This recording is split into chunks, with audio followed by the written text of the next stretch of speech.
Bienvenue sur Élixir de confiance, le podcast qui redonne le pouvoir aux femmes en vous aidant à reprendre confiance en vous pour enfin vous épanouir pleinement dans votre vie et dans vos relations. Je suis Jessica et ma mission est d'aider chaque femme à s'aimer et trouver la clé du bonheur en elle pour pouvoir créer des relations plus saines et plus sereines sans s'oublier. Pensez également à vous abonner et si l'épisode vous a plu, à mettre un 5 étoiles. Je vous souhaite une très belle écoute. Coucou Julie, donc je suis ravie de te retrouver pour cet épisode de podcast, surtout que c'est le tout premier que je fais en duo. Donc je suis ravie de me lancer là-dedans avec toi. Et puis j'avais aussi envie de t'interviewer par rapport à ton histoire, parce que au fur et à mesure je commence à te connaître, puisque pour un petit peu tout vous expliquer, avec Julie on se connaît depuis maintenant plusieurs mois, où on se retrouve chaque semaine pour discuter de nos entreprises. Et donc du coup je suis un petit peu ton parcours, mais j'ai quand même hâte d'en savoir plus sur ton histoire, d'aller beaucoup Sur plus en mes histoires, profondeur. finalement. Ouais. De tes histoires et puis, voilà, je sais à quel point tu es inspirante et Mmh. que ton parcours aussi, tu as traversé beaucoup de choses. Il y a un avant, un après, j'ai envie que tu nous partages ça. Et je suis sûre qu'il y a beaucoup de femmes qui vont se retrouver en toi. On va, notamment vous parler, de dépendance affective, donc si le sujet, vous parle, restez avec nous. Donc Julie, avant de commencer, de rentrer dans le vif du sujet, est-ce que, tu peux, te présenter? Eh ben, écoute, déjà, merci Jessica pour cette belle introduction. Je suis ravie d'être ta première invitée sur ton podcast. Oui. Podcast de qualité, les filles. Merci. Clairement, il y a des épisodes pépites qui aident bien. Donc moi, je m'appelle Julie, je suis coach en développement personnel et depuis quelques mois maintenant, breathwork leader. Donc je m'active autour du souffle pour aider les gens à être mieux dans leur vie grâce à ce magnifique outil qu'est la respiration voilà, c'est un outil qui fait vraiment beaucoup, beaucoup, beaucoup de bien. Et je dois te reconnaître que moi, j'ai aussi un podcast qui s'appelle Active ta vie. J'ai l'habitude de raconter un peu des choses de développement personnel. Là, c'est la première fois que je vais vraiment parler de mes relations. J'aime bien l'expression de me dire je vais me sentir à poil et je me sens déjà un peu comme ça. Mais Ah bon, ça bon. fait partie du processus, je pense aussi, de ce qu'on appelle le processus de guérison. J'aime pas trop ce mot-là, mais pour avancer dans sa vie. Donc, je suis ravie de le partager avec toi parce que je suis en pleine confiance sur ce Mmh. podcast de l'élixir de confiance. Mmh. Donc, j'ai hâte. Bah, ça me fait plaisir et puis pour rebondir, sur le breathwork, moi j'ai fait une séance avec toi et j'ai adoré. Mm. C'est, au top du top et c'est vrai que c'est une très, très belle expérience à vivre, un Ouais. sacré lâcher prise. Donc Pour lâcher prise, c'est idéal. ouais, foncez les filles si vous avez envie de tenter. En plus, Julie, tu proposes des cours, en groupe, Ouais. donc Les cours collectifs, à peu près une fois par semaine, à des prix quand même très accessibles et raisonnables, pour pouvoir, entre guillemets, s'envoyer en l'air et dans sa vie. voilà, on est dans le thème du sujet. Bon, on va pas Ah vous bah parler de écoute, hein. sexualité, mais Non, non. Quoique le prochain thème, je sais pas quand est-ce que tu vas publier l'épisode, mais le prochain demain. thème, c'est le 8 juin. Et je fais un thème graou sur... alors, ça parle de le féminin sacré. Et Ah on va oui, aller venir un peu chercher sa sensualité durant la séance. Donc, voilà. Je vais oser quelque chose. waouh, trop bien. OK, hyper intéressant, j'irai voir aussi. Mhm. C'est un super sujet, la sexualité et puis c'est bien, on n'est pas toujours, hyper à l'aise non plus et on a tellement de choses à apprendre aussi sur ce sujet-là. Puis lâcher prise encore une fois, hein, Ouais. Ce sera plus la sensualité que la sexualité à proprement Ah parler, ouais. mais voilà. Se reconnecter en fait avec son corps, parce que c'est vraiment l'objectif de mes cours à chaque fois, sur différents thèmes, mais celui-ci, je pense qu'il peut être à l'arrivée de l'été, l'apéro, tout ça, ça peut être pas mal. La plage, Ouais. les maillots de bain, se reconnecter à son corps, Et c'est ça, exactement. la séduction. OK, OK, bon allez, c'est parti. Allez, on y va. Aïe, aïe, aïe. Alors du coup, ce que j'ai envie de savoir et je pense que ça intéresse aussi les filles, c'est, on va aller dans le passé pour revenir à aujourd'hui. Mm. Donc en gros, quelle femme, tu étais en couple Et du coup, de quelle période on parle? Il y a combien de temps? Enfin voilà, si tu peux introduire un petit peu le Dans le contexte. contexte, on va l'introduire, j'ai 40 ans. Voilà, donc ça déjà, je suis au milieu, tu vois, je suis au milieu de ma vie, clairement. Donc il y aura le avant 40 ans et le après 40 ans. Ça, c'est la première chose. C'est il y a 2 ans, j'ai décidé qu'il y aurait un avant et un après 40 ans sur plein de choses, et notamment sur mes relations sentimentales. Parce que le avant 40 ans, ben, c'est pas ouf, quoi. C'est pas très ouf. Mais tu sais qu'on dit que c'est à cet âge-là où on se connaît le mieux, où la Ouais, femme, ouais, elle est clairement. vraiment dans l'apothéose de tout, en fait. Mm. Donc, t'es dedans. Franchement, puisque du coup j'expérimente les 40 ans depuis quelques mois, et oui, il y a une espèce de liberté de pensée, il y a une espèce de... pour peu qu'on fasse le travail nécessaire, hein, je pense, parce que ça vient pas tout seul non plus, voilà, ouais, d'être pleinement soi et d'oser dire ce qu'on veut, ce qu'on veut pas, et de s'en foutre un petit peu, en fait, des choses dont avant on se moquait pas, des choses qui nous semblaient si essentielles. Après, voilà, c'est toujours un travail continu, c'est ça qui est chouette. Mm. Alors du coup, bah, qu'est-ce que tu ne te foutais pas avant? Aïe, aïe, aïe, l'amour. Je ne me foutais pas de l'amour. Bon, toujours pas aujourd'hui, mais moi, j'ai été vraiment élevée dans un schéma familial très compliqué. Beaucoup de divorces, beaucoup de recomposition familiale, et beaucoup de... Entre guillemets, écoutez-moi, je suis là, j'existe. Et donc, plus tard, bien plus tard, j'aurais compris que ça a développé chez moi un attachement un peu anxieux et de la dépendance affective. Et combiner les deux, des fois, ça peut être un peu intense. Mais bon, ça au départ, enfin, il y a 20 ans, quand j'ai 20 ans, je ne sais pas ça, hein. Quand il y a 20 ans, moi, le seul truc que je veux, c'est rencontrer le prince charmant, parce que j'ai été élevée à grands coups de Cendrillon et de Belle au bois dormant. Mm. Et puis parce que j'y crois, et comme mes parents ont loupé clairement leur relation sentimentale, en tout cas comme on l'imagine, c'est-à-dire un homme, une femme qui se marient, nanani, jusqu'à ce que la mort les sépare, moi j'ai cette espèce d'idée bien bien ancrée dans la tête que il faudra que je trouve le bon. Et un jour j'ai 20 ans, parce que je m'en souviens très très très bien de ce jour-là. Je vois un homme et je me dis, oh, c'est lui, c'est le bon. Un tout petit peu avant mes 20 ans. Et donc cet homme, ben, on fait quelque chose ensemble, hein, puisqu'on a quand même, on s'est quand même mariés, on a eu un enfant. Mm. Donc j'avais pas tout à fait tort. Ouais. Et puis on se sépare, je le quitte, on divorce. Et après, après c'est euh, c'est une vie très active, très joyeuse et très mouvementée à ce niveau-là. Ok. Et du coup, donc en couple pendant combien d'années avec cet homme? Alors avec mon ex-mari, on est restés 12 ans ensemble. Et quand je le rencontre, la seule chose qui m'intéresse, et je m'en rends compte, mais c'est vraiment un bilan que je fais des années après, hein. Voilà, c'est pas juste quand je le quitte, je m'en rends compte. C'est vraiment avec du temps. Et la seule chose qui m'importe quand je le rencontre, c'est lui. C'est que lui soit bien, c'est que lui ait envie de me revoir, c'est que lui veuille rester avec moi, qu'il ait envie de faire des trucs avec moi, et qu'il soit bien, qu'il se sente beau, qu'il se sente ceci, qu'il se sente cela. Et je fais absolument tout pour ça, en fait, de façon complètement naturelle et hyper bienveillante, hein. Au départ, enfin, c'est vraiment, il n'y a pas de manipulation, il n'y a pas de pensée, si je fais ça, il va rester. C'est vraiment genre, non, je suis amoureuse de lui, donc je me dois d'être finalement son assistante. Quelque part, c'est un petit peu ça. C'est un petit peu ce que je retiens de cette relation. Et toi, il a 20 ans, donc on est en train de passer nos examens, on n'est pas dans les mêmes études, et puis il loupe ses trucs, et du coup, je pars pas en vacances parce qu'il est tout seul, et je veux pas qu'il soit tout seul, et je fais ça pendant 2 ans, et je l'aide à faire ses rapports de stage. En fait, en réalité, je fais ces rapports de stage.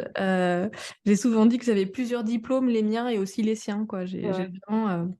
J'ai vraiment fait ça. Et puis, je vois moins mes copines, parce que du coup, je vais être avec lui. Donc, voilà. Et donc, voilà. Et en fait, c'est ce qui s'est passé pendant longtemps, longtemps, où j'ai petit à petit, parce que je voulais que ce soit lui et être avec lui, j'ai arrêté, en fait, d'être moi. Et ça, c'est pas très bon du tout. Donc il devient le centre de ta vie et puis Complètement. Et toi, tu t'oublies. Complètement. En fait, c'est même pas que je m'oublie, parce qu'à 20 ans, j'ai même pas conscience de moi. À Ouais. 20 ans, j'ai une confiance en moi qui est égale à -12. Je ne me valorise pas du tout. J'ai absolument pas conscience de la bombe que je suis. La bombe aux yeux bleus, blonde. Ouais, c'est ça, c'est ça. Des fois, je me force encore à le dire, hein, comme ça, c'est pas du tout présomptueux pour les personnes qui m'écoutent. C'est juste que des fois, voilà, faut oser le dire. Et puis, Mais c'est, oui, carrément. voilà. Et mais à 20 ans, non, à 20 ans, je suis blindée de complexes, alors que, tu sais, quand je regarde des photos de moi aujourd'hui à 20 ans, je me dis, Ah, mais oh là là, mais Julie, mais franchement, sérieusement, là, t'étais comme ça, là? Et puis voilà, et puis je pense que je rencontre aussi quelqu'un qui n'a pas forcément beaucoup confiance en lui, qui a confiance en soi à 20 ans, pas grand monde. Et donc, bah, forcément, de façon naturelle, parce que une relation, ça se fait à deux, il en joue un peu et il prend forcément un peu cet ascendant dans le couple, d'être celui qui mène pas la danse, parce que j'ai quand même toujours eu le sentiment plus ou moins que c'était moi, mais voilà, c'est lui qui impose, quoi. hmm, ok. Et par exemple, est-ce que tu peux donner des exemples de ce que tu pouvais faire pour lui au-delà du stage, au-delà, enfin plutôt dans le couple. Ben, tout, en fait, c'est-à-dire que, toi, il y a un truc qui est très flagrant, c'est que on a fini par emménager ensemble au bout de 3 ans. Et sa mère vient me voir, elle me prend par les épaules, elle me dit, Julie, je te le confie. Et en fait, il y a eu une espèce de passation de relais, tu sais, comme ça, qui s'est fait. Et du coup, ben, ça veut dire les courses, ça veut dire... Alors, le ménage, j'ai toujours été nulle en ménage, à son grand regret. Mais voilà, c'était devenir l'espèce de maman, de Ouais, devenir prends mon rôle l'assistante. de mère que je ne peux plus faire. Ouais, c'est clairement en gros ce qu'elle, c'est voilà, prends soin de mon fils, hein, bon, je comprends et tout ça, mais ça m'a fait bizarre en fait parce que ouais, parce que je sais pas, ma mère elle lui avait pas dit prends soin de ma fille quoi, enfin genre Ouais. Mm. et donc non, d'être vraiment tournée dans le couple. Voilà, par exemple, j'avais deux amis que lui n'aimait pas trop, et du coup, bah, j'ai arrêté de les inviter parce qu'il les aime pas. Quand j'étais à l'école de commerce, pareil. Donc, on a eu les 2, 3 premières années, on n'était pas dans la même ville. Et donc, moi, je sortais énormément à l'école de commerce. Et quand il venait me retrouver, bah, il aimait pas qu'on sorte avec mes potes. Il voulait qu'on reste que tous les deux. Donc, bah, on restait que tous les deux. Et puis, bah, forcément, au bout d'un moment donné, j'ai arrêté de voir mes potes. Une fois que j'ai quitté l'école et que machin, bah, quand il y avait des week-ends d'anciens élèves et tout ça, bah, non, j'étais là, non, faut, quand même, c'est lui d'abord et tout ça. Et en fait, ouais, petit à petit, comme ça, sans s'en rendre compte, hein, on commence à s'enfermer. Et puis après, il y a des choses qui se passent à l'intérieur du couple qui sont pas bonnes. Et voilà. Ouais, donc vous vous êtes mis à vous isoler et en fait à créer votre monde à tous les deux. Donc Ouais, c'est un peu ça. Alors lui, quand même, voyait encore un peu ses potes à lui. Moi, j'ai toujours accueilli ses potes à bras ouverts. Il a absolument... Alors, bon, là-dessus, il n'était pas chiant, entre guillemets, c'est-à-dire que moi, j'ai toujours... il a toujours fait ce qu'il a voulu pendant 12 ans. Il voulait sortir avec ses potes, sortir. Enfin, j'ai jamais été trop... jamais été casse-pied pour ça du tout. Moi, je pouvais le faire aussi, mais du coup, comme il aimait pas, il suffisait... En fait, il y a des fois, il vous voulez suffisait pas qu'il lui me dise déplaire, quoi. Ouais, il suffisait qu'il me dise juste une petite phrase pour OK. Et il me disait pas, par exemple, ne le fais pas. Il me disait, ah, je sais pas, j'aime pas trop ça. Et du coup, j'ai arrêté de le faire. Alors qu'en fait, bah, non. T'avais peur de quoi? Et bah, je sais pas, tu sais, la désapprobation, le désamour, ouais, ouais, c'est ça, qui partent. Je pense que ça devait être ça, de façon inconsciente, parce que c'était pas si évident à ce moment-là, mais il y avait un peu de, non, il faut que je lui plaise, quoi. Il faut que, voilà. Ouais, que je Parce que coche j'étais toutes très les très amoureuse cases. de lui, vraiment très très longtemps, et, euh, et on a eu des moments très très beaux quand même. Et comment tu te sentais du coup lorsque tu étais bah, un petit peu dans la dépendance affective comme ça? Est-ce que tu le vivais bien? Est-ce que Oui, parce que je m'en rendais pas compte en fait. C'est-à-dire que j'ai compris que j'avais un côté un peu dépendant affectif longtemps après, quand j'ai eu une relation avec un mec au profil très évitant. Euh, Hmm. et là, j'ai compris qu'il y avait un truc en fait qui était pas bon. Mon ex-mari le rendait bien malgré tout. Ce côté, euh, voilà, il était quand même présent, il était là, il était drôle. Après, ça s'est moins bien passé. sinon je serais pas partie. Mais au début, non. Mais c'est vrai que pendant 12 ans, et je sais que quand je le quitte, en fait, je me rends compte que je reconnecte avec beaucoup, beaucoup de monde que j'avais quitté il y a 12 ans. Deux, trois potes de l'école de commerce, des anciennes copines. Et je sais, par exemple, mes frères et sœurs me disent, Julie, enfin, on te retrouve. Enfin, voilà. Parce que j'avais arrêté aussi. Par exemple, je chantais beaucoup et il aimait pas quand je chantais. Et donc, j'ai arrêté de chanter, par exemple. Ou, voilà. Ouais. Et, C'est ouais. dur Pendant de mettre ses passions de côté pour pour moi, c'était pas dur, je le permettre. faisais. Ouais. C'est genre, je le faisais. Mais après, et en fait, là où notre couple a commencé à vraiment à battre à battre de l'aile, pardon, c'est justement quand j'ai recommencé à penser à moi, en fait. Mm. Et très très vite, il m'a dit que j'étais égoïste. Très très vite, il m'a dit que je pensais qu'à moi, et que je partais dans tous les sens parce que je recommençais à trouver plein d'activités. Enfin, c'est vrai que les quelques dernières années, on a été ensemble. Donc comme je n'avais pas le droit de chanter, mais j'ai fait d'autres choses. Je me suis mis à faire de la couture, du tricot. C'était l'époque des blogs, Canal Blog, donc j'avais qu'un blog. J'avais une entreprise où je vendais des bijoux qui fonctionnaient bien. Mm. J'ai fait des savons, des cosmétiques maison, parce qu'à l'époque, c'était vraiment... Aujourd'hui, ça redevient un peu tendance, mais à l'époque, c'était déjà... voilà.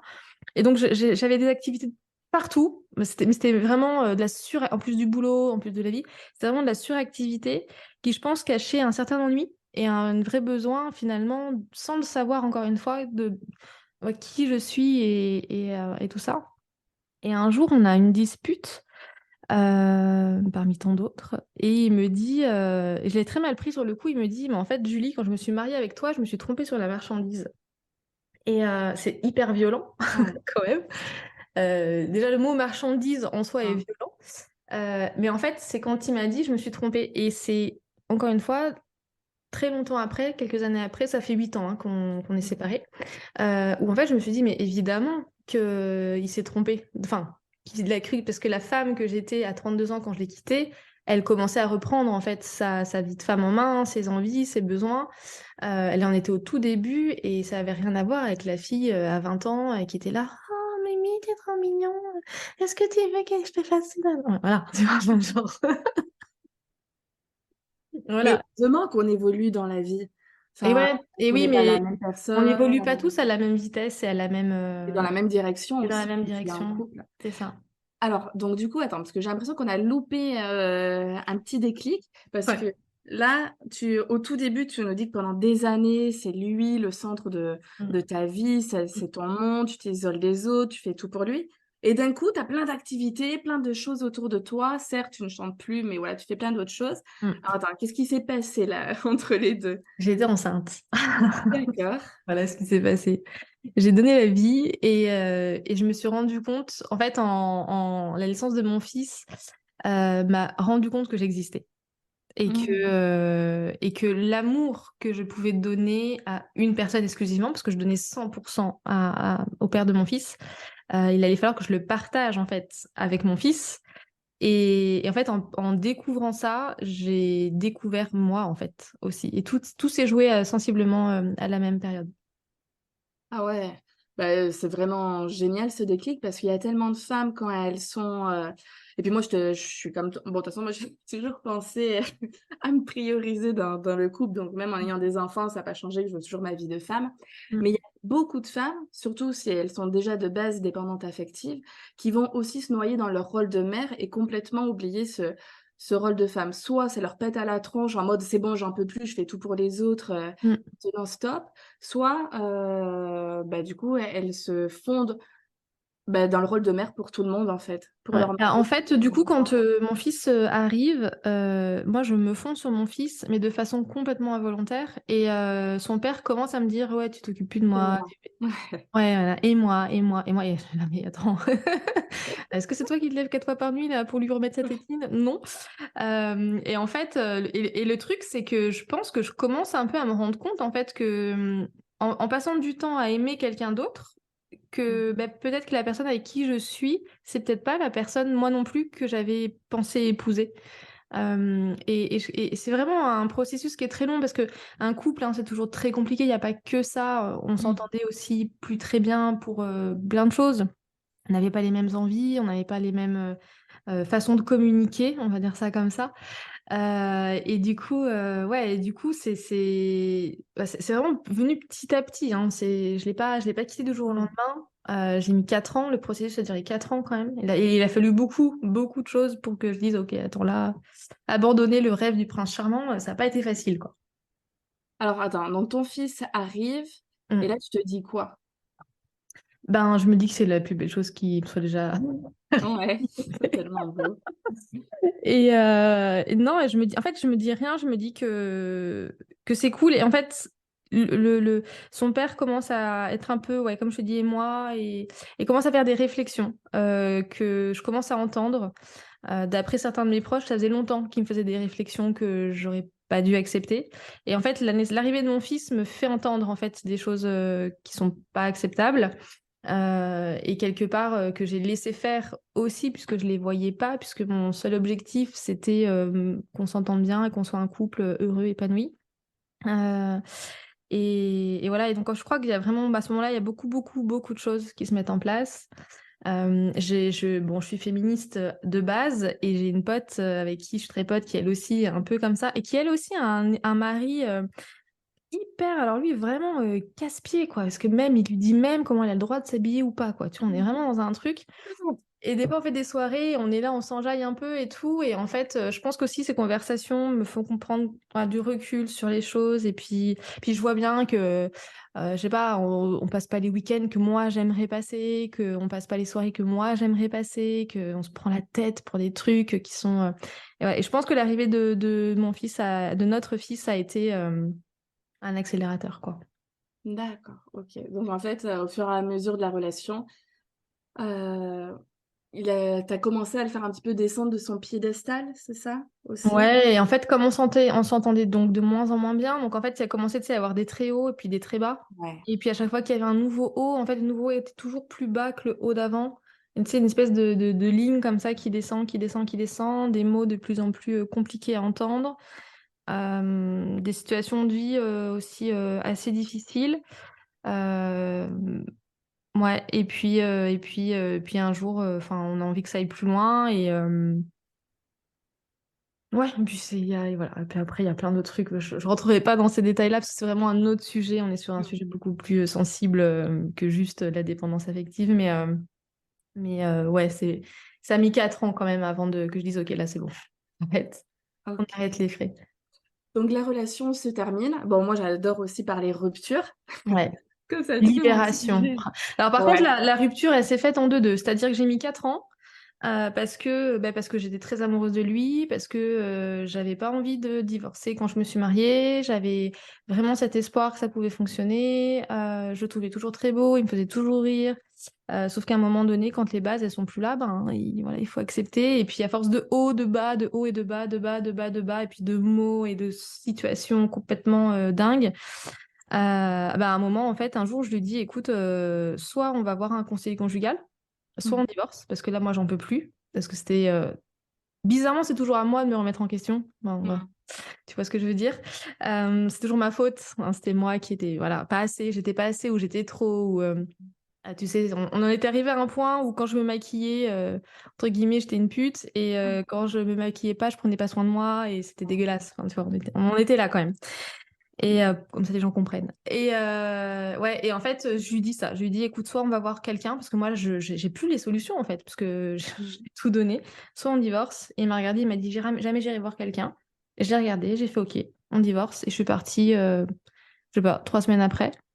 Et je pense qu'il a mis du temps à capter. Et moi, c'était une libération. Alors là, un espèce de... En fait, une fois que j'ai dit le mot, si on fait pas ça, on divorce, dans ma tête, c'était parti, quoi. Mais ça, c'est vraiment le terme, en fait, se sentir libéré. En fait, quand Ah tu vis ouais. une relation, bah, qui devient toxique, hein, sans que la personne soit toxique, mais juste des hauts, des bas. Moi, j'ai tellement vécu ça aussi pendant, bah, ma dernière relation de 6 ans. Mm. Quel enfer, en fait, ça te bouffe ton énergie. Ouais. En fait, tu sais, C'est on parle souvent, là, en ce moment, c'est la mode, les personnes toxiques. Et en fait, je crois sincèrement que c'est des relations, on est deux dans une relation, et que on a, entre guillemets, tous notre part de responsabilité, plus ou moins. Tu ah vois, oui, bien sûr, ouais. dans ce qui s'est passé avec le père de mon fils, bon, s'il écoute l'épisode un jour, Je serais pas content, mais tant pis. Et je pense que j'avais quand même une part de responsabilité. Je l'estime à, je sais pas, 20, ouais. Donc, Mm. 30%, mais grand max, quoi.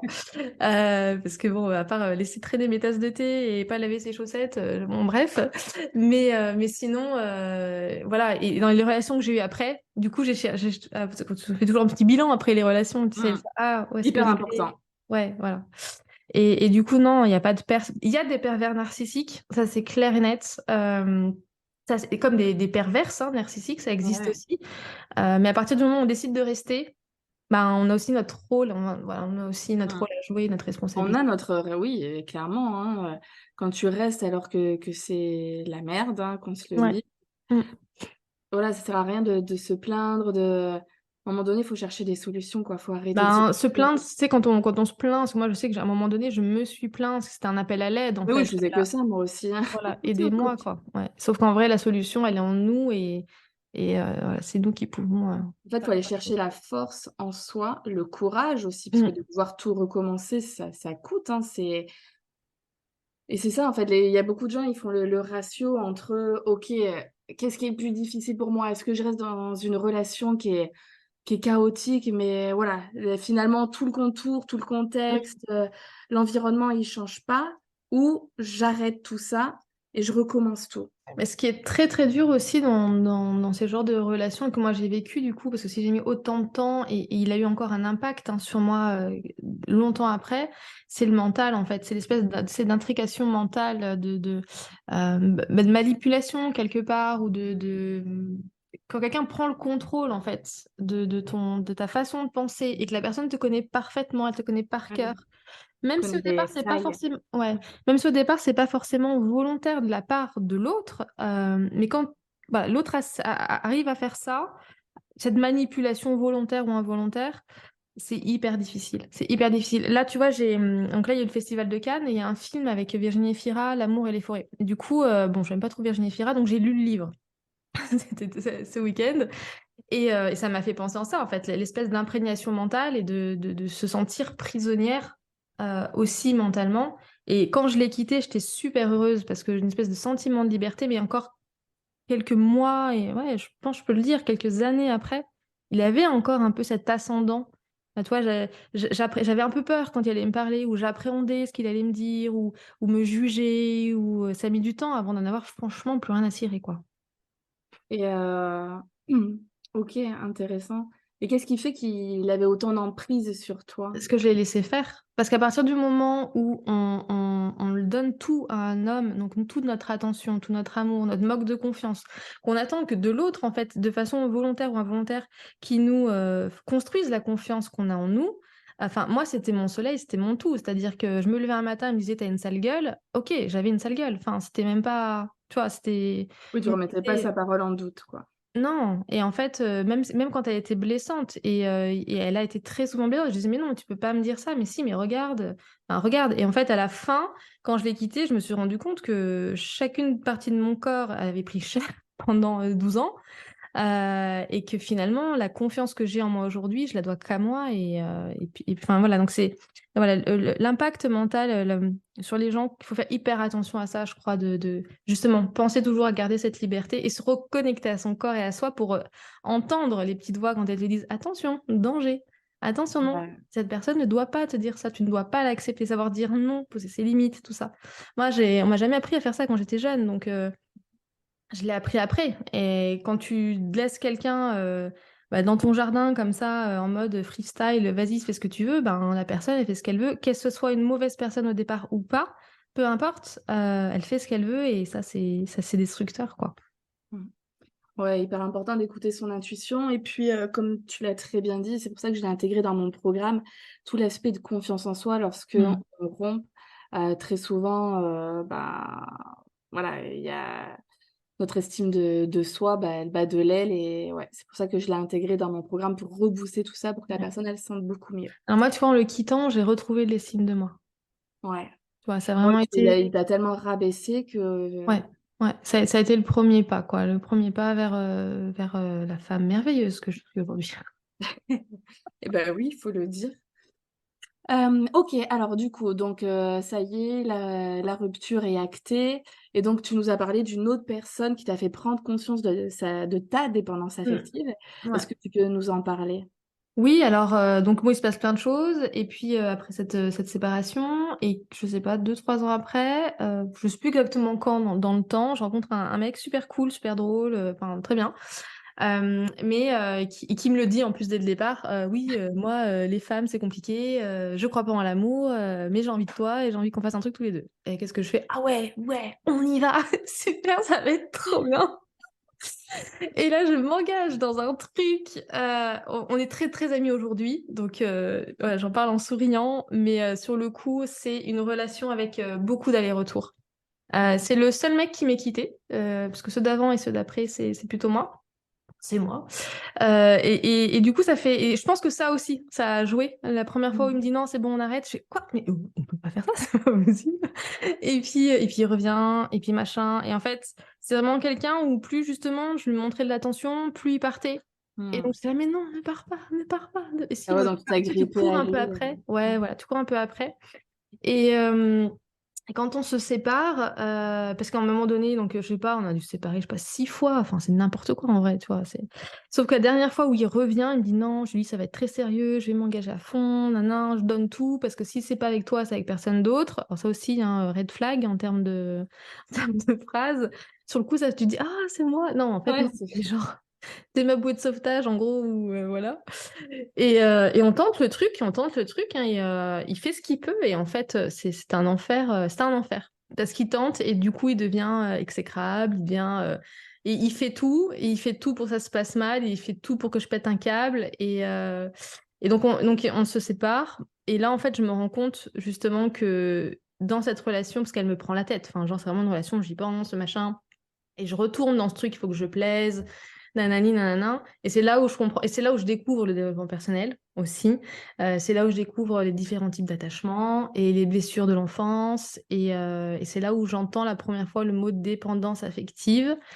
Et en fait, je fais: «OK, très bien». Je commence à chercher d'où ça vient. Je comprends, c'est dans mon passé, enfin voilà. J'ai un rapport avec le téléphone qui est très particulier. Et donc ça vient de mon enfance. En fait, quand j'étais petite, ma mère est partie, pendant, de nombreux mois et on avait, sans nous dire. En fait, on est partis à l'école le matin, on rentre le soir, elle est plus là, on ne sait pas. Elle part pendant de nombreux mois et elle nous laisse, en fait, avec mon beau-père. Donc ils sont mariés, mais c'est pas Mmh. notre papa, quoi. Et à l'époque, tu sais, c'est l'époque où il y avait des téléphones, filaires blancs et on en avait un dans la cuisine et en fait, j'étais petite, j'avais 11 ans et j'attendais, derrière ce putain de téléphone qui sonne, Oh. que ma mère m'appelle et en fait, elle nous a appelés une fois en 3 mois et du coup, j'ai ce truc que quand on communique et que j'ai le silence en retour, ça voilà, ça Mmh. mais Ça ça, revient. pareil, j'ai compris ça justement après cette histoire-là parce que c'était quelqu'un qui était dans un silence punitif. C'est-à-dire je me souviens un jour, on s'était engueulés, je suis partie Ah en ouais. week-end et pendant 4 jours, j'ai aucune nouvelle. J'appelle, il répond pas, il me fait pas de message, il me laisse en vue, enfin genre, l'enfer. Enfin et pour Mmh. quelqu'un que ça angoisse, Mmh.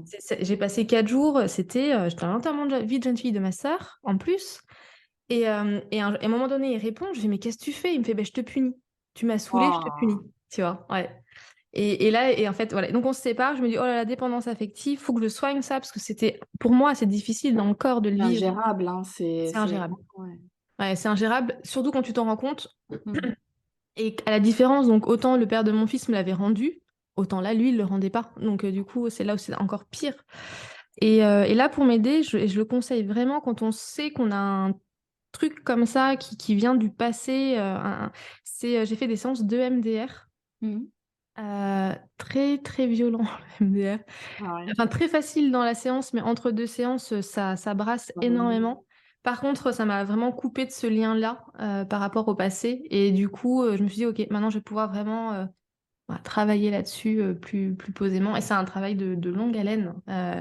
Le trouble de l'attachement anxieux et la dépendance affective, parce que pour moi, c'est les 2. Je pense que les 2 sont liés, je sais pas trop, mais c'est un ouais, c'est un long, long chemin, mais qui est cool parce que quand on commence à reprendre les choses en main, c'est waouh, c'est cool. OK, donc comment tu as repris les choses en main alors? Alors, ce qu'il faut savoir, c'est que après cette histoire, j'en ai une autre qui a été pire, qui était la pire de toutes les histoires. Ouais, heureusement, il y en a eu des chouettes hein, entre-temps quand même, les filles. On peut avoir des histoires sympas avec des mecs cool, même si ça ne fonctionne pas. Non, après, je rencontre un espèce de psychopathe, enfin un fou. Enfin, franchement, j'ai beau chercher dans tous les sens, c'était vraiment un mec qui a des problèmes.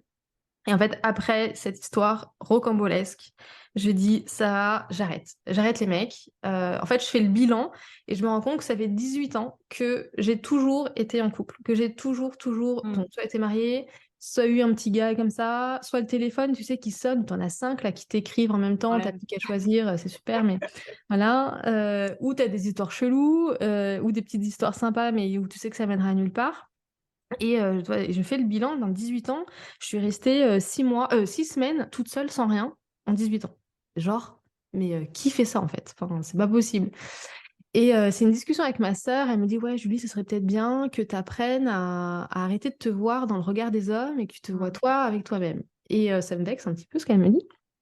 Et en fait, je me dis, ouais, bah, je vais essayer ça, quoi. De toute façon, j'en avais tellement marre de ces histoires. Parce qu'en fait, le truc, c'est que quand t'es enchaîné comme ça, donc tu répètes déjà des schémas, c'est-à-dire que c'était à chaque fois des très beaux hommes qui n'habitaient pas ma ville, qui habitaient tu sais, il fallait toujours faire des bornes incroyables pour les C'est qui retrouver. c'est qui faisait les bornes? Souvent moi, du coup, où on se retrouvait dans des petits endroits, machin. Toujours des mecs un peu, bah voilà, effectivement, pas mûrs du tout. Euh, et puis à chaque fois, c'était de pire en pire. En fait, à chaque fois, le gars d'après était pire que le gars d'avant. Donc des gars pas disponibles, soit parce qu'ils étaient bon mariés, désolé. Bon, voilà, et oui, on fait aussi ça quand on vit. Soit, bon, je l'ai fait qu'une fois. Soit voilà, pas disponibles effectivement, des évitants, des désorganisés total, ou alors des mecs justement eux aussi dépendants affectifs, parce que j'en ai rencontré un. Et moi, il me faisait fuir. Donc, tu sais, voilà, parce que forcément, ça Ouais. change quand C'est t'es. l'effet miroir, hein, et Ah, tu vois complet. ce que ça Ouais, fait. complet. Et c'était con parce qu'il était cool, mais tu sais, quand j'ai senti qu'il voulait un peu s'accrocher à moi comme une moule à un rocher, là, j'ai ouh, mon Dieu. Et c'est là aussi où j'ai compris la relation d'avant, que lui avait dû se sentir ça, que je voulais m'accrocher à lui comme une moule à son rocher. Ah oui, mais la dépendance affective étouffe. Ouais, grave, grave. C'est en fait l'amour a besoin de présence, mais le désir a besoin de manque. Ah, voilà, c'est pour ça que Ça, je c'est t'adore. pour ça qu'il y a besoin que en fait chacun ait sa propre vie de son Ouais. côté parce que Mm. ah mais c'est ça bouffe quoi. Ouais. Enfin, vous voyez par exemple, je vais vous sortir un truc. Donc ma mère est très très dépendante affective. Et moi, quand je vois ça de loin, même avec mon chéri actuel, je pense qu'il bénit Dieu de se dire: «Putain, heureusement que sa fille, elle est pas comme ça». Par exemple, son chéri à ma mère, donc il a son travail, tout ça, 35 heures et puis le week-end, il aime bien aller faire des mariages, il est DJ et elle le suit, elle l'accompagne. Mais laisse-le vivre, fais tes trucs à toi, va voir tes copines, va voir fais ton aquagym, ton truc. Bah non. En fait, ça marche si les deux personnes sont un peu dépendantes affectives, tu vois. Tu sais, il y a des Ouais, couples comme ça qui sont hyper fusionnels. J'avais un couple d'amis comme ça. Ils faisaient absolument tout ensemble. Limite, est-ce qu'ils faisaient pipi ensemble? C'était possible, quoi. Tu vois, genre, tu vois, ils étaient. Mais ouais, mais je pense pas que tu te portes vers le haut, en fait, Non, en je crois étant pas. comme ça et puis tout le temps avec la personne. Mais qu'est-ce que tu as à te dire, en fait? Mm. Pas de ça crée pas d'excitation, ça crée oh, moi je peux pas. Bon, enfin bref, Mm. aparté. Donc, alors qu'est-ce que tu si tu avais 2 leçons que tu retiens, ça fait peut-être pas beaucoup, si tu en as plus ou si tu en as qu'une, c'est très bien aussi, hein. Mais, quelle est la ou les leçons que tu retires de tes, différentes histoires d'amour? Alors, la première, c'est fondamental de s'aimer soi-même. Je crois que c'est le truc de mes avant 40 ans. C'est que à chaque fois que j'étais dans une relation, j'étais plus occupée par aimer l'autre que par m'aimer moi. Et ça, quand on s'aime pas, on accepte des choses qui sont pas tolérables. On accepte d'être une maîtresse, par exemple, parce que ça, c'est clairement ça aussi incroyable qu'était cet homme. Il n'empêche que j'avais pas à l'accepter. C'était pas sa faute, c'était moi. Enfin voilà. Euh, Et on n'a pas besoin de s'aimer à 100%, on n'a pas besoin de passer 10 ans à se regarder dans la glace, dire oh, je suis belle et tout ça. Mais vraiment de s'aimer. Et donc, dans l'amour de soi, il y a le respect de soi, il y a apprendre à poser ses limites. Ça, c'est hyper important. Qu'est-ce que je tolère? Qu'est-ce que je tolère plus? Moi, typiquement, voilà, là, ce qui est sûr et certain, c'est que le prochain, il habitera pas à 3 heures de chez moi, quoi. Enfin, c'est mort, tu vois. Est-ce que c'est aussi, toi, ouais. Donc ça, c'est vraiment non, c'est vraiment très important, s'aimer soi et pour la dépendance affective, c'est souvent on se sent prisonnière quand on est dépendante affective, on se sent prisonnière de ses pensées parce que ça tourne en boucle dans la tête. Et si je fais ci, et si je dis ça, et nanani, nanana, et si j'envoie comme ci, nanana, insupportable. Et en fait, c'est d'arriver à trouver la façon d'être le moins dépendante, moins prisonnière, en fait, possible. Et je pense qu'il y a un truc qui est assez intéressant, c'est de se dire que la réaction de l'autre appartient à l'autre. Mmh. Ce qui fait lui appartient. Moi, ce que je fais, ça m'appartient. Et ce que l'autre en fait, c'est entre guillemets pas mon problème, entre guillemets, parce qu'on est dans un couple, donc il faut faire... Voilà, mais... Et si l'autre est pas capable d'accepter, par exemple, qu'un jour, bah, je pète un câble parce que à ce moment-là, j'ai besoin d'être rassurée et que bah, l'autre il le comprend pas et qu'il le rend pas, ben à partir du moment où c'est une fois de temps en temps et c'est pas tous les jours, parce que la dépendance affective, on a besoin de ça très souvent hein, quand on est dépendant. C'est genre c'est toutes les 5 minutes. Ah, t'es sûr, t'es là, Ouais, nan, nan. ouais, ouais. Et quand tu commences à travailler vers ta libération émotionnelle, on en a encore un peu besoin et je pense que voilà, il faut être honnête, même C'est si un besoin, hein, d'être rassuré, mais comme tu dis, en fait, c'est une question de curseur, quoi. ouais, Pas c'est qu'il ça. soit trop, pas enfin, C'est pas ça. assez, mais je veux dire, voilà, être rassuré de temps en temps, c'est juste humain, en fait. C'est Ouais, ouais. normal quand l'autre nous renvoie pas naturellement, ou nous montre pas comment nous, on Mmh. aimerait. Mais non, la dépendance affective, c'est H24: «Est-ce que tu m'aimes?» Ouais. c'est Ouais, être ouais, non, rassuré H24, quoi, hein. Ah, moi, j'ai jamais été comme ça H24, mais j'étais quand même un peu là-dedans. Et bon, là, je le vois aujourd'hui, le chemin est largement entamé vers un attachement beaucoup, beaucoup plus sécure, même s'il y a forcément encore des petites réminiscences, mais c'est comme ça fait partie de la vie. Et l'autre truc aussi, ouais, je pense que des fois, il faut arriver à se dire, je m'en fous, je m'en tape. Ça, c'est un truc avec lequel je suis de plus en plus à l'aise. Et du coup, tu gagnes aussi en liberté en te disant, OK, non, mais de toute façon, en fait, comme je te disais tout à l'heure, donc moi, j'ai eu un moment de solitude où j'ai choisi le célibat. J'ai dit OK. Et en fait, les 2 premiers mois, ça a été super dur. C'était super dur parce que bien sûr, tout mon téléphone sonnait, des trucs Tinder, nanani, nanana. Et j'étais là, non, Julie, tu ne vas pas boire des verres, tu vas rester sage, tu arrêtes tout, tu penses à toi. Et au bout de 2 mois, bon, ça arrêtait de me chatouiller. Et j'étais là, mais qu'est-ce que je vais faire? Enfin, genre, j'ai personne à aimer à part mon fils. Ma famille, voilà.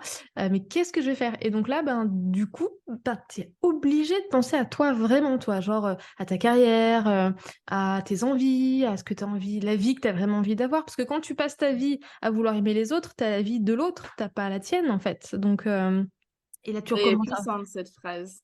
Mmh. ouais. Et toi, tu commences du coup à te dire que bah non, toi, ton kiff finalement, c'est d'aller te taper des couchers de soleil toute seule et en coupant tout et être juste comme ça avec le soleil, et c'est très bien. Et je pense que ce temps de... Et du coup, c'est vrai que j'ai tendance à dire quand je vois que les gens sont tout le temps en couple non-stop, je leur dis, mais vivez la solitude. C'est vraiment... Pas, ça fait peur. Les 2 premiers mois, ça fait flipper. Hein. T'es là, waouh, mais mon Dieu. Mais quand on s'y tient, bah derrière, en fait, on apprend à se connaître, à vraiment avoir confiance en soi, parce qu'on fait des choses que pour nous-mêmes. Enfin, moi, pendant de nombreux mois, j'ai fait que des trucs que je kiffais moi, quoi. Et du coup, ben, quand tu rencontres quelqu'un, tu as ces trucs que tu kiffes toi, et t'as pas envie de les arrêter parce que tu les kiffes. Et du coup, ben, ouais, la dépendance affective, c'est moi comme si t'étais un peu drogué. Toi, t'es drogué à aimer l'autre, et en fait, ouais, c'est changer sa drogue, quoi. C'est aimer plus soi-même, en fait. Ouais, totalement d'accord avec toi et c'est vrai que la peur du vide, en fait, c'est ça qui fait Mm. que les gens ont peur de sortir d'une relation toxique ou qui vivent très mal la rupture. Ouais. Et à partir du moment où, on sait combler le vide, Mm. c'est même pas, en fait, savoir, c'est juste faire. OK, bah, qu'est-ce que j'ai envie de faire? Qu'est-ce que j'aime faire? Comment, Je sais pas, moi je sais que quand j'ai rompu là avec mon ex, j'avais un petit peu peur dans le sens, ça y est, c'est l'été, toutes les copines vont être avec leur chéri. Moi j'adore partir, en voyage. Ah mais là je vais pas pouvoir partir, je suis toute seule. Ben, en fait, j'ai réussi à, combler le vide. Je suis partie en voyage, bah, finalement avec une copine qui pouvait. Enfin, en fait, il faut vraiment être moteur Mmh. lorsque on est seul et en fait, l'avantage de savoir, vivre seul, c'est qu'en fait, on n'a plus jamais peur d'être quitté aussi. Parce que si la rupture entre 2 mecs, vous vivez mal les choses, vous êtes au fond du trou, ah, c'est clair que le prochain, vous allez vous y agripper comme une sangsue, une ventouse et cetera. Mais si en fait, tu kiffes, tu sors, même tu vois des mecs, tu es sur Tinder, tu vas boire un verre avec elle, un avec un autre, mais après tu as tes activités. Moi, j'allais à la danse, je faisais ci, je faisais ça. En fait, tu vis bien, Mmh. tu as peur, parce que tu sais que tu es bien avec toi-même. C'est ça. Et en fait, tu sais que derrière, ben, en fait, bon, on n'aime pas être quitté, hein, quand même. Je Oui, pense, mais on ça n'aime pas froisse être l'ego, quitté. ouais. Voilà. Mais c'est sûr que derrière, c'est beaucoup plus facile parce que quand moi j'ai quitté mon mari, j'étais trop contente, mais j'ai eu ce truc. Mais en fait, alors attends, mes amis c'était les siens, mes activités c'était les siennes. Donc toi, Qui ouais, suis-je? ouais, Qui c'est ça, suis-je c'est sans ça. un homme à mes côtés? Ouais, c'est ça. Et du coup, et c'est marrant parce que voilà, comme je te dis, souvent j'entends des gens, ah non, mais moi j'aime pas être seule, ah non, mais moi il me faut quelqu'un. Et en fait, et chaque fois je leur dis, mais non, mais essayez d'être seule, enfin, genre, mais tu pars en vacances et en week-end toute seule, tu t'ennuies pas? Ben non, enfin, non, non. Là, tu vois, je reviens d'un week-end où j'étais 3 jours toute seule au bord de l'océan. Ouais, ma mère m'a fait un message, tu t'ennuies pas trop toute seule? Mais en fait, non, je kiffe ma vie. Enfin là, c'est très très cool. Est-ce que j'aimerais vivre ce coucher de soleil avec quelqu'un? Peut-être, mais là, à l'instant T, non, c'est genre... Et ces choses-là que je fais, là, je prévois de partir en voyage toute seule pendant 15 jours à l'étranger et loin. Mais j'ai trop hâte. Et même si demain je rencontre l'amour de ma vie, je partirai toute seule faire ce voyage. Enfin, je pense que voilà, à un moment donné, quand on avance dans ce chemin de guérison émotionnelle et qu'on reprend le plein pouvoir comme ça, je pense que je sais pas, j'ai ce sentiment que la dépendante affective qui ne devient plus dépendante affective devient une femme très puissante. Tu vois, c'est ce que je ressens, tu vois. Même si j'ai encore un peu de boulot, hein, mais c'est ce que je ressens. Et du coup, c'est une fierté de se dire, ouais, attends, là, j'ai réagi comme une reine. Mmh. Là, j'arrive à me libérer de ça. Et de se dire, c'est son problème, c'est pas le mien. Et que de toute façon, tu vois, là, par exemple, j'ai entrecroisé quelqu'un, on va dire ça comme ça. Et je sais que si ça avait été le cas il y a, je sais pas, il y a même encore 2 ans, j'aurais déjà déplanifié mon été, quoi. Enfin, genre, juste parce qu'une personne rentrait dans ma vie, j'allais tout changer à côté, tu vois. Que là, j'ai rien changé à côté, enfin, rien. Et bon, voilà. Bah, c'est là que tu vois le chemin parcouru, quoi, Ouais, c'est ça. et c'est génial, quoi, et puis avoir cette prise de recul parce que même si tu as des moments naturels où, enfin, où le naturel revient au galop, OK, OK, non, là, un comportement de dépendance affective, mais voilà, c'est pas moi, vraiment en tant que telle, ça Ouais, ne me c'est ça. Après, définit pas. comme je disais, t'as toujours un peu des rechutes. Tu vois, enfin, j'ai encore des rechutes. J'espère que dans quelques mois, j'en aurai plus du tout. Mais c'est des fulgurances, en fait. C'est des fulgurances. Donc, quand c'est moi avec moi-même, et que je fais pas chier l'autre avec ça, parce que c'est ça aussi, hein, la dépense affective, on se bouffe la vie nous-mêmes sans que l'autre soit même au courant, quoi. Donc là, il se passe un truc génial, c'est que j'ai le breathwork, comme on disait au début de l'épisode, qui aide vachement. Mais j'ai aussi, voilà, et quand c'est avec l'autre, bah, à ma foi, encore une fois, si une personne ne peut pas accepter un éclat de temps en temps de demande d'attention, bah, c'est que c'est pas la bonne personne aussi, tu vois, c'est ce que je me dis. Et surtout que bah, voilà, la volonté, après, c'est bien sûr de grandir, de continuer. Et comme je disais, de garder ce truc. Et ce qui est super important, une autre leçon que j'ai apprise, c'est qu'avant, j'avais besoin de l'autre. Et en fait, aujourd'hui, j'ai besoin de personne. Et c'est là aussi où je sais que j'ai gagné, en fait, ce combat-là. J'ai envie, peut-être, Ça. j'ai peut-être envie de partager des choses avec quelqu'un, mais j'ai besoin de personne. Et en fait, pour se rendre compte de ça, c'est quand tu fais des Mmh. restos toute seule, que tu vas au ciné toute seule, que tu fais des vacances toute seule, mais même sans copine, hein, sans rien, seule. Et ben, des fois, c'est un peu lourd hein, de faire seule, mais c'est comme ça que tu gagnes ton indépendance, ta liberté aussi. Et ça, enfin, ça n'a pas de prix, quoi, en fait. Et aucun homme, même si c'est DiCaprio, voilà, ne mérite qu'on perde notre liberté, quoi. Aucun. Et qu'on Zéro. se sente mal. Ouais, aucun. Ok, bon bah merci Julie pour nous avoir parlé de ton histoire. On va juste récapituler pour terminer, parce que tu nous as donné beaucoup, beaucoup de points. Donc le premier, ça va être de s'aimer soi-même, Mm. qui est ultra important. Et ben moi, c'est mon petit dada, hein. C'est ce que je prône aussi sur les réseaux, sur mon podcast. De toute façon, l'estime de soi, c'est la base de toute relation saine avec les autres, avec soi-même. C'est ultra, ultra important. Après, il y a tout le discours intérieur qu'on peut avoir, Mm. vraiment de devenir, d'être son ami et pas son ennemi, de ne pas chercher à s'auto-flageller, voilà, d'apprécier sa propre compagnie, d'apprécier les moments de solitude, de ne pas chercher à tout prix à être avec un homme, Mm. d'être d'abord bien avec soi-même avant d'être avec quelqu'un et de ne pas être dans le besoin de l'autre, mais juste d'avoir envie d'être avec quelqu'un. Et puis, ce qui est assez sympa, c'est que l'homme sent quand une femme n'est pas dépendante affective et qu'elle est un peu indépendante. Et ça plaît. C'est Ah aussi oui. quelque chose que je me suis rendu compte. C'est-à-dire que quand j'entends certains hommes parler de moi, c'est genre, je suis un peu, comment dire, ouais, c'est ça, ouais, t'es trop indépendante, si ta liberté fait rêver, et en fait, c'est ça qu'ils veulent aller chercher après, tu vois. Et on retrouve cette puissance féminine dans sa liberté, et quand on coupe de sa dépendance affective, c'est sûr et certain. Ah mais carrément, hein, une femme qui a sa vie Mm, et qui ne fait pas de l'homme sa vie mm, est hyper attirante. Parce mm. que l'homme, il fera tout pour faire partie de sa vie. Alors là, on passe dans un niveau de stratégie que je n'ai pas forcément encore.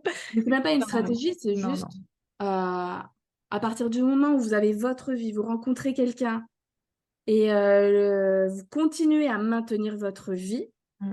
à ne pas tout abandonner, comme tu disais, j'avais plus mes amis, il Ouais, n'aimait pas telle l'enfer. personne, j'arrête, je ne vois même plus ma famille, je veux passer tout mon temps avec l'autre. Non, là, vous avez tout perdu, l'homme va fuir ou vous allez perdre tout votre sexe à pile Ouais. parce que vous n'êtes plus attirante, vous n'êtes plus indépendante.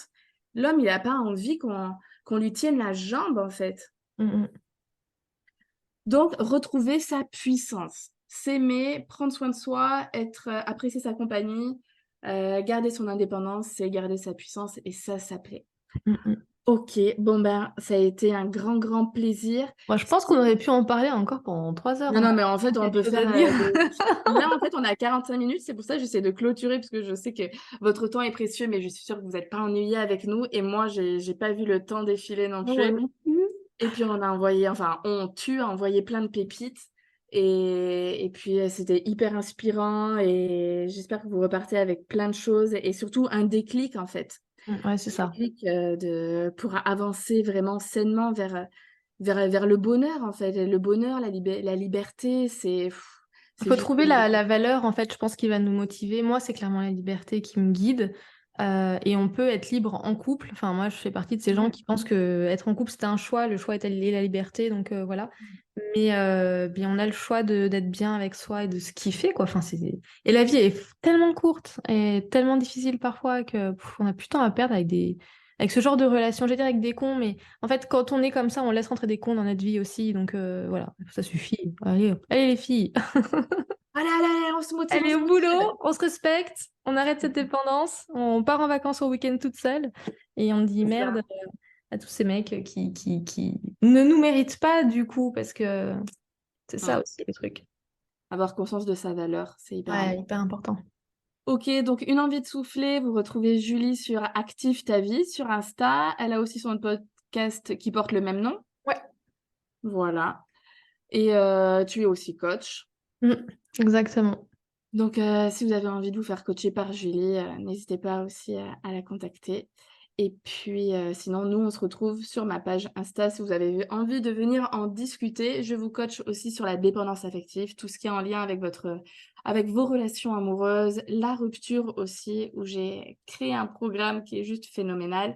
C'est Donc clair. là-dedans, ouais, en plus, je t'ai montré les Ouais. coulisses. Non, elle est trop bien et pour le coup, comme on discute beaucoup, tu me sors des fois quand même des bonnes petites punchlines pour m'aider dans tout ça aussi. Parce que ce qui est important dans la dépendance affective, c'est trouver une personne ou quelqu'un voilà, pour mettre des petits coups de temps en temps en disant attention, non, là, ça va pas. Ça, c'est important aussi d'être pas toute seule non plus, quoi. Ouais. Et se faire coacher du coup par toi, je pense que ça doit être génial. Bah, de toute façon, ça permet une prise de recul, hein, que toi, en fait, surtout quand tu es dans une relation, tu as les œillères, tu Mm. n'arrives pas à voir, tu n'arrives pas à sortir la tête de l'eau et d'avoir quelqu'un qui, avec toute bienveillance, va aussi te remuer, te remettre dans le Ouais, droit chemin, va te montrer d'autres possibilités et qui va te challenger, qui va te pousser à donner le meilleur de toi-même, à te donner confiance, enfin, bref, plein de choses. Bon, allez, on va s'arrêter là parce que sinon, on parce que peut j'allais pas. rajouter un truc encore, tu vois, donc Tu voilà. veux, tu peux le résumer ou pas? Non, mais c'est aussi, je pense, faire attention à vos très proches, à ce qu'ils vous disent, Ouais. et aux gens qui vous aiment vraiment. Le jour de mon mariage, ma mère et ma sœur sont venues me voir, et c'est pas la même maman, voilà, et elles se connaissent pas, et elles sont venues me voir en me disant, Julie, est-ce que tu es sûre? Et la façon aujourd'hui dont je me rappelle, est-ce que tu es sûre? C'était Julie, enfin, t'es en train de faire une bêtise en fait. Et elle le savait déjà. Et moi, j'étais tellement à fond dans mon mariage de princesse et tout. Et je pense qu'il faut. Des fois, les gens me disent non, faut pas que tu sortes avec cette personne parce que pour des raisons, je sais pas, sociales, etc. Mais des fois, les gens qui nous aiment vraiment, ils savent avant nous qu'on est en train de faire une énorme bêtise et il faut rester ouvert. Ouais, exactement, bien sûr. Même quand les amis vont te conseiller, encore. Mais ouais, c'est important d'écouter. De pas Mm. dire oui, oui, de passer à autre chose. C'est ça, c'est important. OK, Bon, bon, allez, on arrête là. bon, ben, nous, on se dit à jeudi prochain pour un nouvel épisode et puis, encore un grand, grand merci, Julie, pour tout, Bah, merci pour heu l'invitation. et puis pour, ta sincérité, honnêteté et d'avoir bien voulu nous parler de ta vie privée, hein. Ouais, Pas toujours ça c'est facile. clair. Là, on n'est pas sur du breathwork. Mais bon, ça fait partie de la vie aussi. Mmh. Donc Je c'est te top. remercie beaucoup, Merci Jessica. beaucoup, à très vite. Au revoir.